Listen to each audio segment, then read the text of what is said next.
The neon lights of Nexus Station's lower district cast eerie shadows across the crowded cantina. Smoke from a dozen different alien species drifted through the air, creating a hazy atmosphere that seemed to muffle sound and blur vision. In the darkest corner of the establishment, away from the main crowd of traders, smugglers, and off-duty station personnel, two figures sat facing each other across a worn metal table. Vextel's scarred exoskeleton told the story of countless battles, where once 6 powerful arms had marked him as a prime Zephyrian warrior. Now only 3 remained functional. The others had been replaced by crude cybernetic prosthetics that clicked and whirred with each movement. His compound eyes, once a brilliant blue that marked him as elite military caste, were now clouded with age and trauma. Deep gouges ran across his chitinous face, and his left mandible had been completely reconstructed with synthetic materials. Female Altarian sitting across from him presented a stark contrast. Kieran's silver skin gleamed under the cantina's lights, and her 4 slender arms moved with practiced grace as she arranged her recording equipment on the table.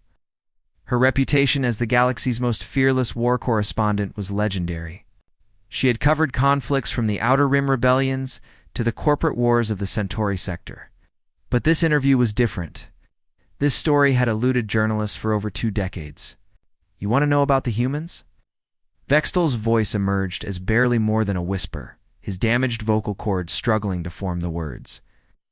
The battlefield injury that had cost him his voice box also left him with a permanent rasp that made every word sound like it was being dragged across broken glass. 23 years I've kept silent. 23 years of therapy sessions, of medications, of trying to forget.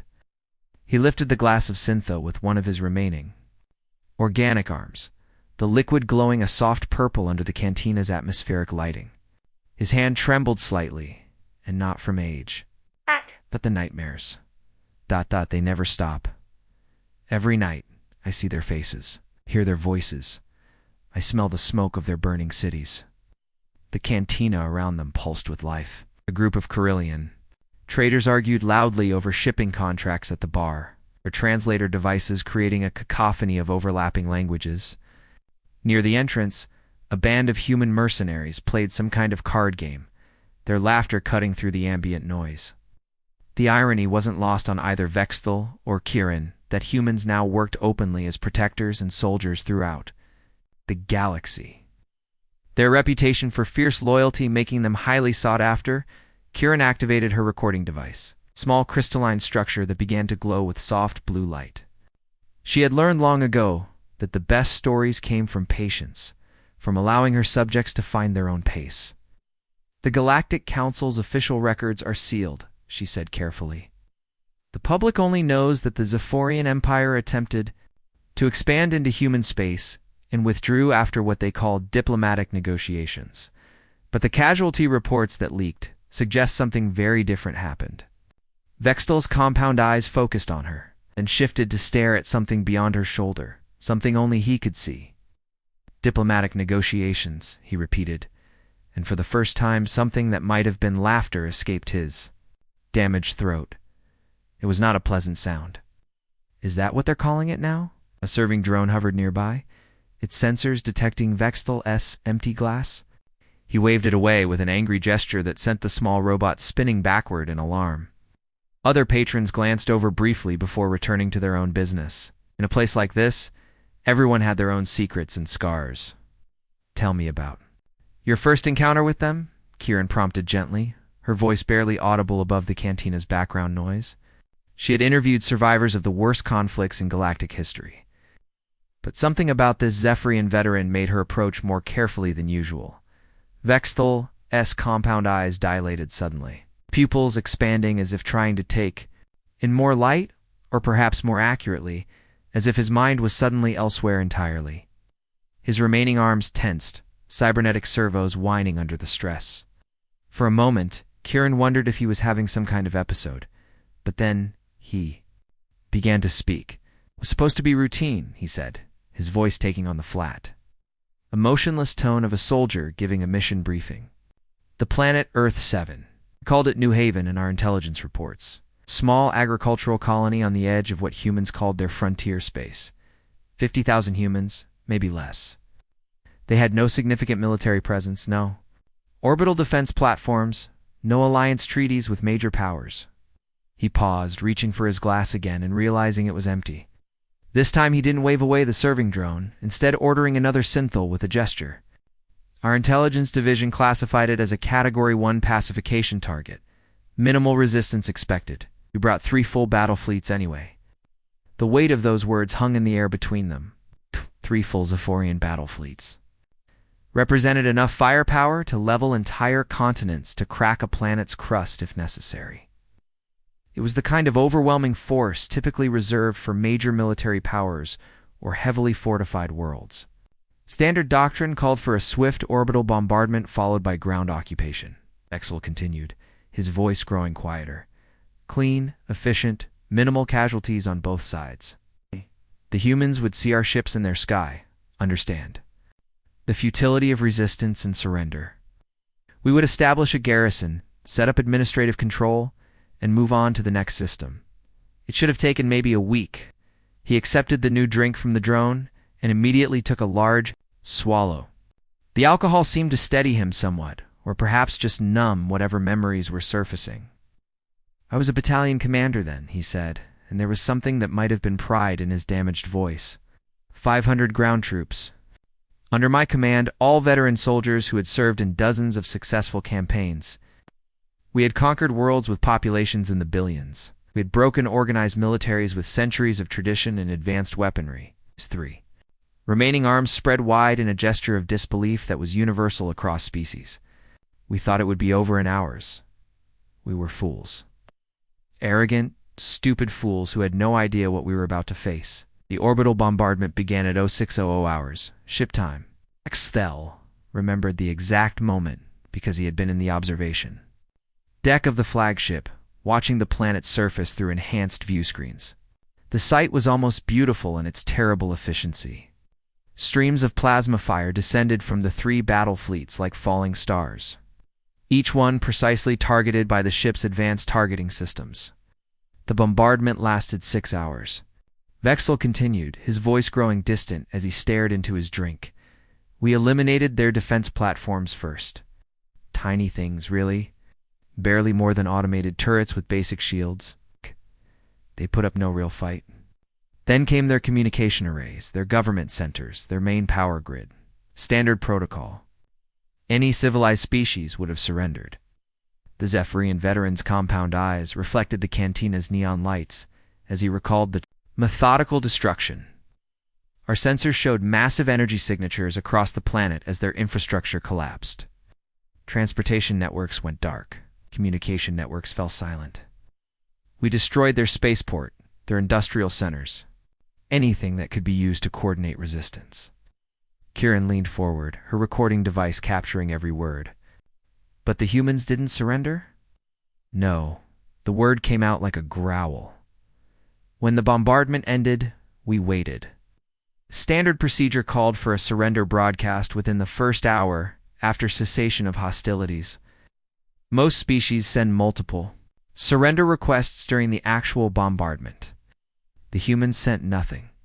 Vexel's remaining organic hand reached for his glass, but stopped midway, trembling slightly. Our fleet commander, Admiral Kethfer, was annoyed but not concerned. He'd seen stubborn species before.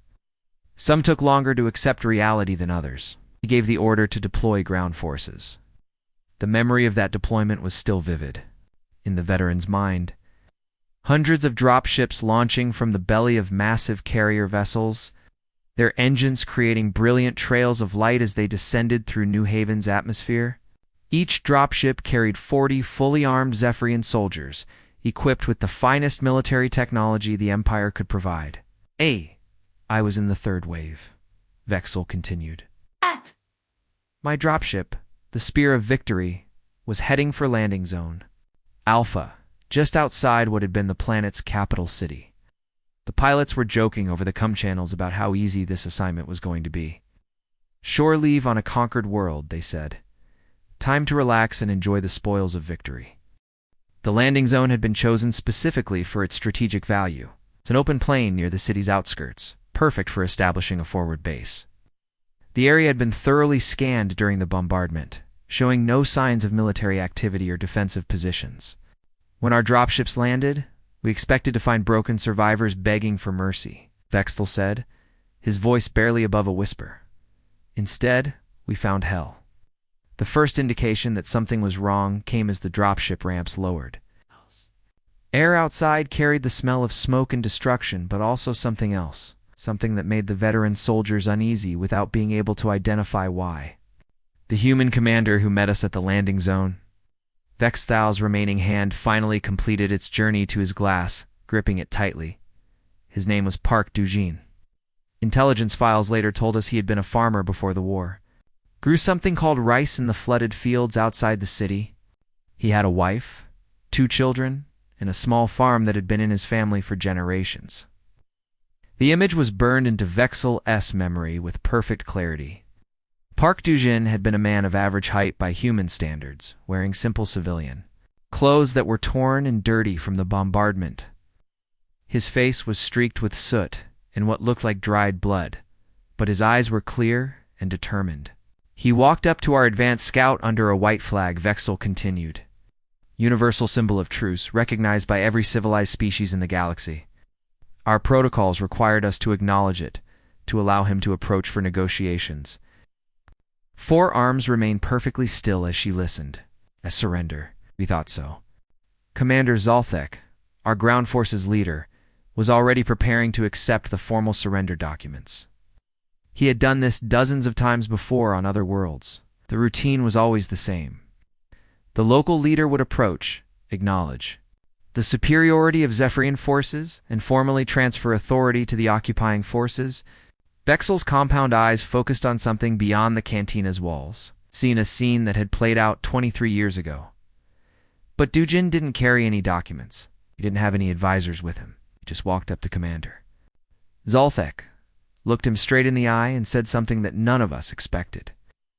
The veteran's voice dropped to barely above a whisper. He said, "Welcome to New Haven. Population, however many of you we kill before we die." The words hung in the air of the cantina like a physical presence. Even the background noise seemed to fade as other patrons unconsciously leaned away from their table. Then he detonated the explosives strapped to his chest, Vexel said, his voice completely flat now.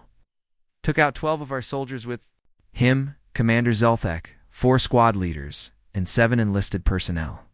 Just like that, in the space of a heartbeat, our entire command structure for the landing zone was gone.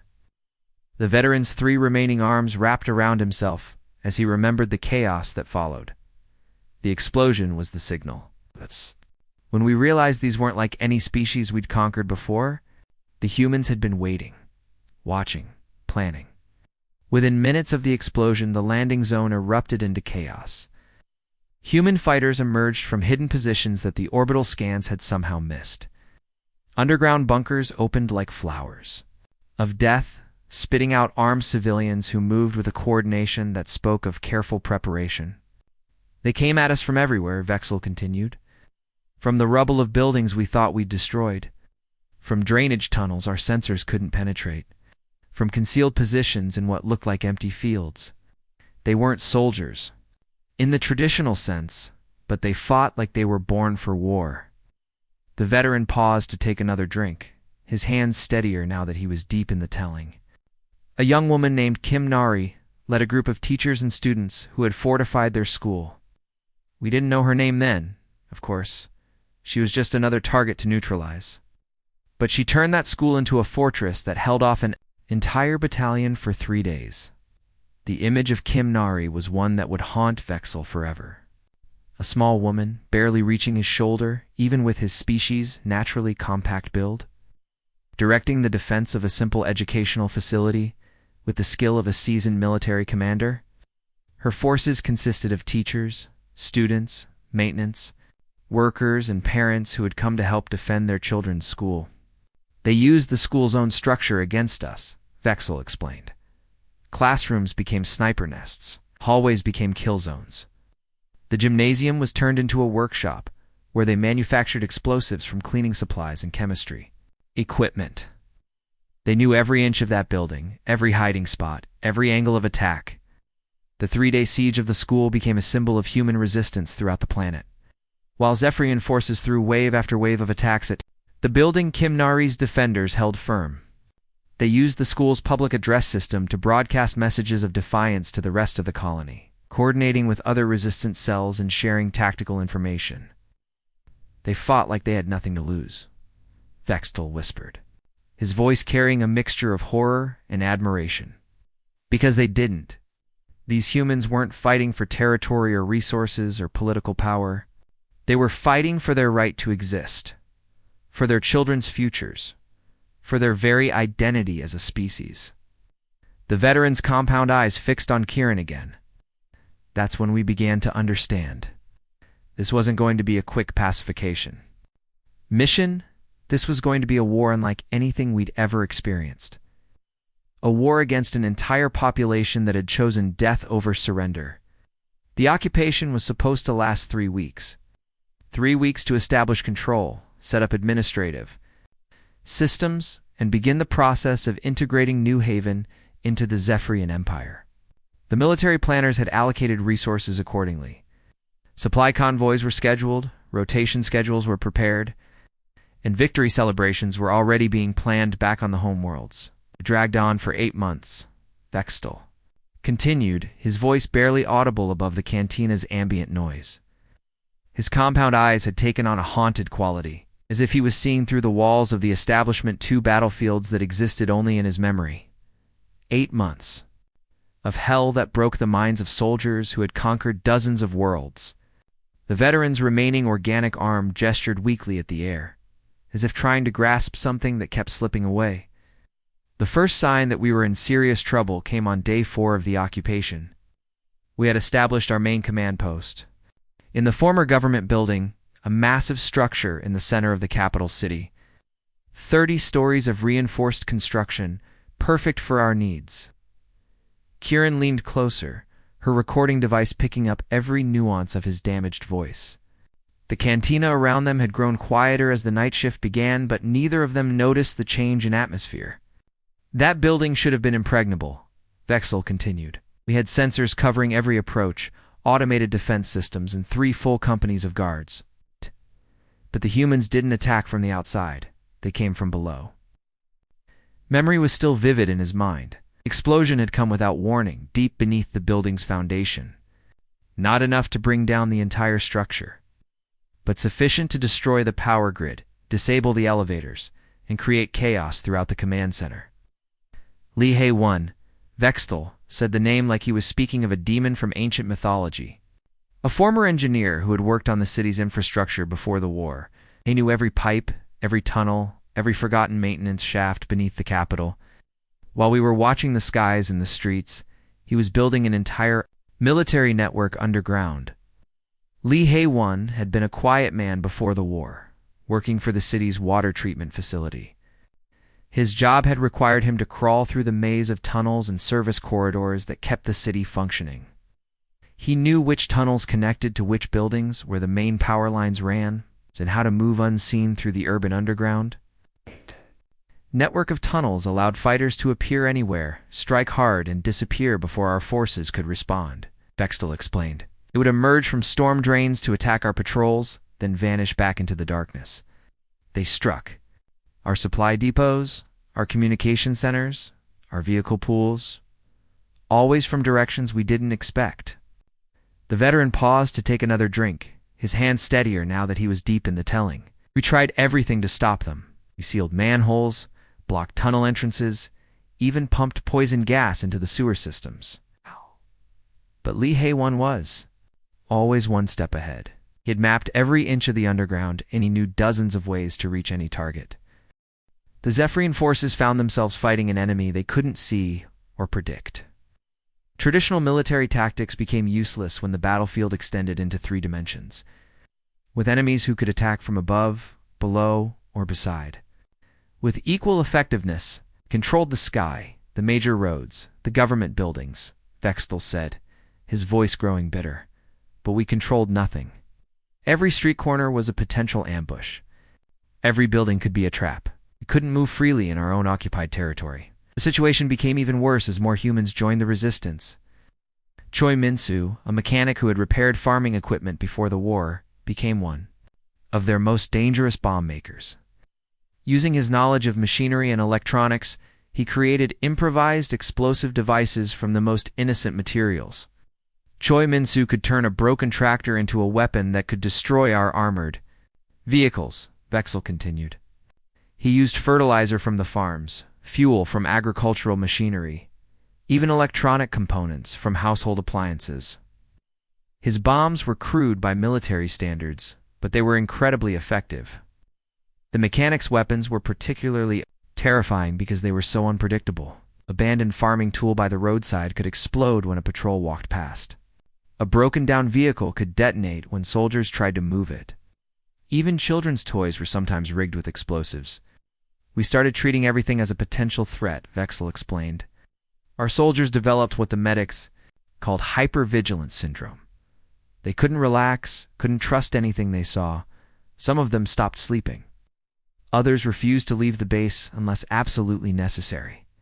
Meanwhile, Park the-jin, a doctor who had run a small clinic before the war, established a network of mobile medical units that kept the resistance fighters operational. Her field hospitals moved constantly through the tunnel networks, treating wounded fighters and then disappearing before Zephyrian forces could locate them. Dr. Park was brilliant, Vexel said, and there was genuine admiration in his voice. She understood that the resistance couldn't survive without medical support. So she created a system where the hospitals came to the patients instead of the other way around. Park the-jin's mobile units consisted of medical supplies packed into backpacks and portable cases that could be carried through the narrowest tunnels. She trained dozens of volunteers in basic medical procedures, creating a network of medics who could provide emergency care anywhere in the city. They turned their own city into a weapon against us, the veteran continued, his three eyes fixed on some distant horror. Buildings were booby-trapped to collapse when we searched them. Bridges were rigged to explode when our convoys crossed them. They poisoned our water supplies, sabotaged our equipment, and turned every piece of infrastructure into a potential trap. The humans had studied their occupiers with scientific precision. They learned Zephyrian patrol schedules, identified weaknesses in their equipment, and exploited every tactical mistake. When the aliens tried to adapt, the humans adapted faster. They never stopped learning, Vexel whispered. Every tactic we used, they found a counter for. Every weakness we showed, they exploited. It was like fighting ghosts who grew smarter every day. The veteran's remaining arms trembled as he recalled the growing sense of helplessness that had infected the entire occupation force. We were trained soldiers with advanced weapons and superior technology, but these humans were fighting for their homes, their families, their very existence. They had something we couldn't match: absolute determination. The cantina had grown almost silent around them. Other patrons unconsciously drawn into the story being told in the corner booth. Even the serving drones seemed to hover more quietly, as if afraid to interrupt the flow of memories. After 3 months, our casualty reports were classified, Vexel continued. The High Command didn't want other worlds to know how badly we were being hurt by a primitive species. But the soldiers knew. We all knew. We were losing a war against farmers and teachers and mechanics who refused to accept defeat. The first message appeared on day 47 of the occupation. Lieutenant Kexvar had been found dead in his quarters, a single precise wound to his primary breathing organ. But it wasn't the death that shook the Zephyrian forces. It was what they found beside his body. The human named Song Jae-hyuk broke our spirits, Vexel said, his voice hollow as he stared into the depths of his drink. We never saw his face, but we knew his work. Every soldier on New Haven learned to fear finding one of his messages. Kieran adjusted her recording device, leaning forward as she sensed they were approaching the heart of the story. What did he do? Psychological warfare like nothing in our military manuals? Vexel replied, his compound eyes reflecting the cantina's neon lights like broken mirrors. He learned our language, our customs, our deepest fears. But more than that, he learned about us, individually, personally. The veteran's remaining arms wrapped around himself in a protective gesture that spoke of old trauma, Lieutenant Kexvar's message was written in perfect Zephyrian script. It's not just the common trading language that most aliens learn, but formal, military Zephyrian with proper ceremonial flourishes. It said, "Tell your mate Sevlin that her eggs will hatch without a father." The silence that followed was heavy with implication. Kieran had covered enough wars to understand the devastating impact such personal information could have on soldiers far from home. He knew things no alien should know, Vextel continued. Lieutenant Kexvar had never mentioned his mate's name in any official communication. Sevlin was a pet name, something private between them. And she was indeed carrying eggs, information that hadn't even been shared with his commanding officers. Song Jahyuk had been a linguistics professor at New Haven's small university before the war.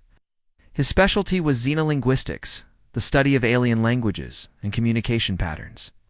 He spoke 17 different galactic languages fluently and had written papers on the psychological implications of linguistic structures across species. The messages kept coming, Vexel said, his voice growing quieter as other memories surfaced.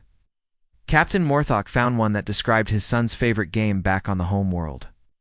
Sergeant Velqueen discovered a note that mentioned his mother's illness, something he'd never told anyone.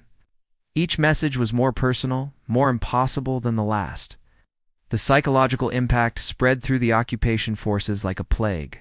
Soldiers who had never questioned their safety behind military lines began to realize that their enemy knew intimate details about their lives, their families, their fears. Song Jae-hook had somehow gained access to our personal communications, Vextel explained. Not just military channels, but private messages to family members, personal journals, even encrypted medical records. He knew which soldiers were homesick, which ones were afraid, which ones were questioning the war. The professor's methods were sophisticated beyond anything the Zephyrians had encountered. He had studied their communication protocols, learned their encryption methods, and somehow infiltrated their most secure networks. But his real genius lay in how he used that information. He didn't just threaten us, Vextel continued. He made us question everything we thought we knew about security, about privacy, about safety. If he could learn these things, what else could he do? If he could reach into our most private thoughts, how could we protect ourselves? The messages became more elaborate over time. Song Jae-hook began including photographs that shouldn't have existed. Pictures of soldiers' families taken from impossible angles. Ow. Images of their home worlds showing details that no human should have been able to capture. Major Zeekthin received a message with a photo of his daughter's graduation ceremony, Vexthal said, his voice barely above a whisper. The ceremony had taken place 3 days earlier, halfway across the galaxy. But there it was, a perfect image of his little girl receiving her academic honors, with a note saying she's proud of her father, but wonders when he's coming home. The psychological operations expanded beyond individual messages. Song Jae-hyuk began broadcasting on Zephyrian communication frequencies, speaking in perfect military dialect about the futility of the occupation. His voice became a constant presence in their communications, appearing without warning to deliver carefully crafted messages designed to erode morale. His psychological operations were so effective that soldiers began requesting transfers off-world. Vextel continued. Some suffered complete mental breakdowns, with veteran warriors who had conquered dozens of worlds suddenly unable to function because they were terrified of what this invisible human might know about them. The veteran paused to drain his glass, his cybernetic arms clicking softly as they moved. The humans understood something we didn't. War isn't just about destroying your enemy's body. It's about destroying their will to fight. And humans, they were artists at that. Meanwhile, other resistance leaders used Song Jae-hook's psychological groundwork to devastating effect. Han So-young, a former theater director, coordinated strikes that seemed impossible not just tactically, but psychologically. Han So-young was a master of timing and drama, Vexel explained. She understood that the impact of an action was often more important than the action itself. She would strike our most secure facilities not to cause maximum damage, but to cause maximum fear. Han So-young's most famous operation occurred on day 93 of the occupation. She led a team that somehow infiltrated the Zephyrian command post. Bypassing multiple security checkpoints and automated defense systems, they didn't steal anything important or plant explosives. Instead, they left behind a single note on the commanding general's desk. The note said simply, "You are not welcome here," Vexel recalled. But the implications were staggering. Our most secure facility had been compromised. Our best security systems had been bypassed. An enemy team had walked into our command center and left a calling card. The psychological impact was immediate and devastating. If the humans could penetrate their most secure installation, nowhere was safe. Every soldier began to wonder if they were being watched, if their positions were compromised, if the next attack would target them personally. We started seeing humans everywhere, even when they weren't there, Vextel admitted, his voice carrying a mixture of shame and terror. Shadows became enemies. Every sound was a potential threat. Motion sensors would trigger, and entire squads would open fire on empty corridors. The veterans' compound eyes focused on something beyond the cantina's walls. I remember one night, when my entire platoon spent 6 hours in a firefight with what turned out to be maintenance robots. The humans had reprogrammed them to move in patterns that looked like enemy infiltrators. We wasted thousands of rounds of ammunition, shooting at machines that were just trying to repair a broken water pipe.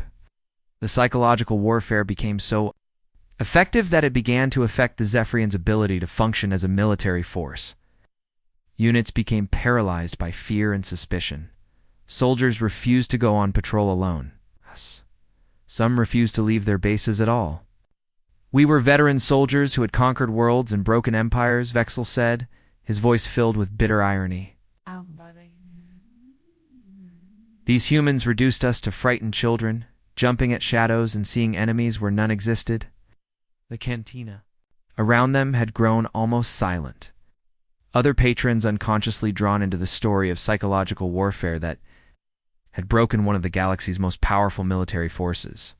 Even the background music seemed muted, as if the establishment itself was holding its breath. "Song Jae-hook and Han So-young didn't just fight us," Vextal concluded. "They got inside our heads, into our dreams, into our deepest fears. Made us defeat ourselves?" A question hung in the air between them like a physical weight. Kieran had been building toward this moment throughout the entire interview, and now she finally asked what every being in the galaxy had wondered for. Over 2 decades. "Why did the Zephyrian Empire withdraw?" she asked, her forearms leaning forward as her recording device captured every nuance of the moment. "Your forces still outnumbered the humans 10-1. You had superior technology, orbital supremacy, and unlimited reinforcements. By every military calculation, victory should have been inevitable." Vextel was quiet for a long moment, staring into his empty glass as if it might contain answers to questions that had haunted him for years. Cantina's ambient noise seemed to fade around them, creating a bubble of silence in the crowded establishment. When he finally spoke, his voice carried a weight that made Kieran's recording equipment strain to capture every word. "'Cause we finally understood what we were really fighting," he said slowly, each word carefully measured. "We thought we were conquering a colony, simple agricultural world with no strategic value beyond its location. But we were fighting an idea, and ideas, as we learned, are far more dangerous than armies." The veteran's compound eyes focused on something beyond the cantina's walls. Seeing events that had reshaped the political landscape of the entire galaxy, the reports started coming in around day 120 of the occupation. First, they seemed unrelated.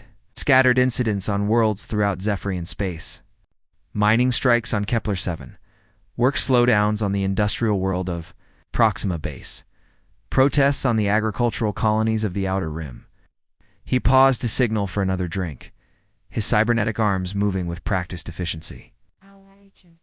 Services dismissed them as coincidence. Random civil unrest that happened sometimes in any large empire. But then we started intercepting the communications. The communications had been the key to understanding what was really happening. Hidden within routine trade transmissions and civilian data streams, resistance movements across the galaxy were sharing information, technical specifications for improvised weapons, tactical manuals for guerrilla warfare, most importantly detailed accounts of human resistance techniques. News of the human resistance spread across the galaxy like wildfire, Vextel continued. Other subjugated species began to revolt, inspired by stories of farmers and teachers who refused to surrender. They learned about Lee Hae-won's tunnel networks and started building their own. They studied Choi Min-soo's bomb-making techniques and adapted them to local materials.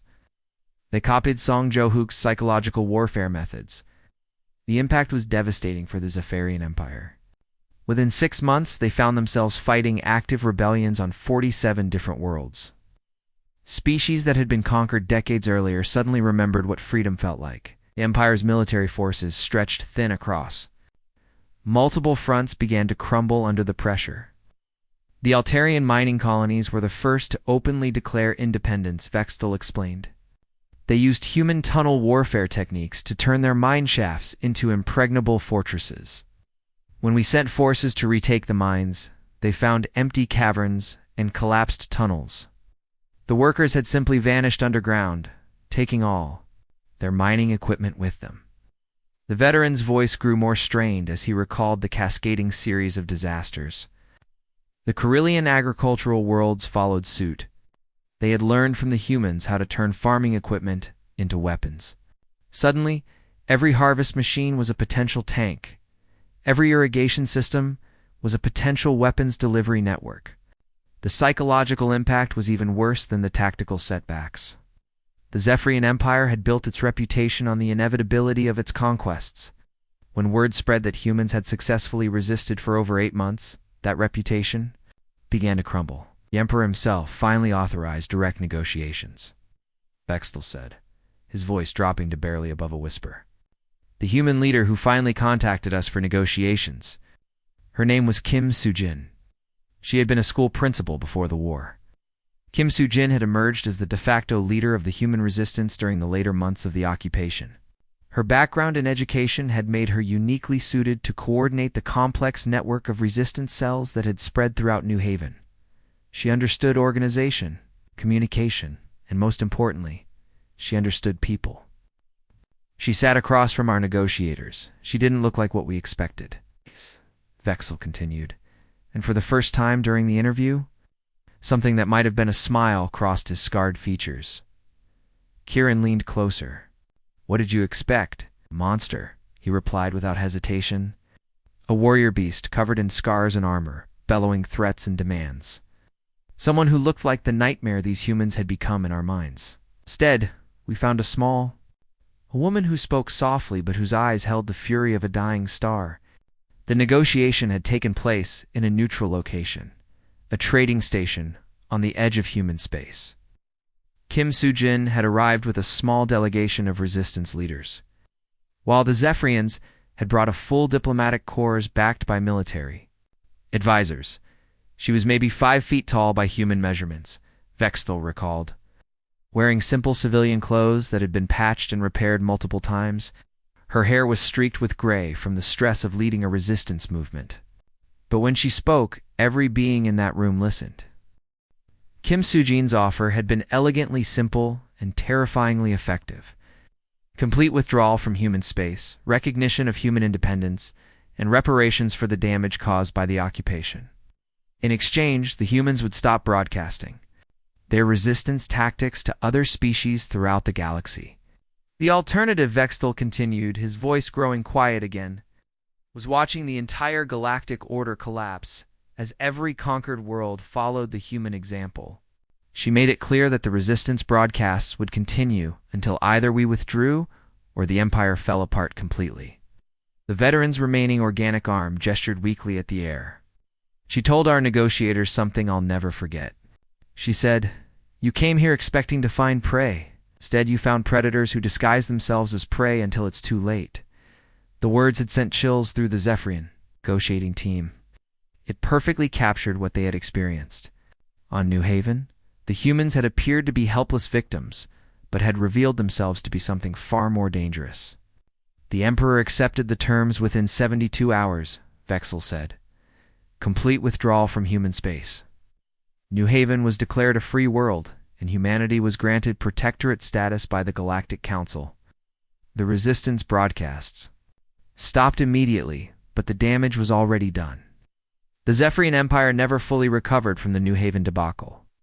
The successful human resistance had inspired liberation movements throughout their territory, and the Empire spent the next 2 decades fighting a series of independence wars that ultimately reduced them to a fraction of their former size.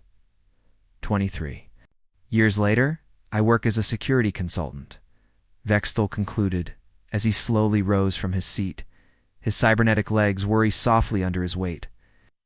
My job is to identify potential threats to galactic peace, and every report I file says the same thing.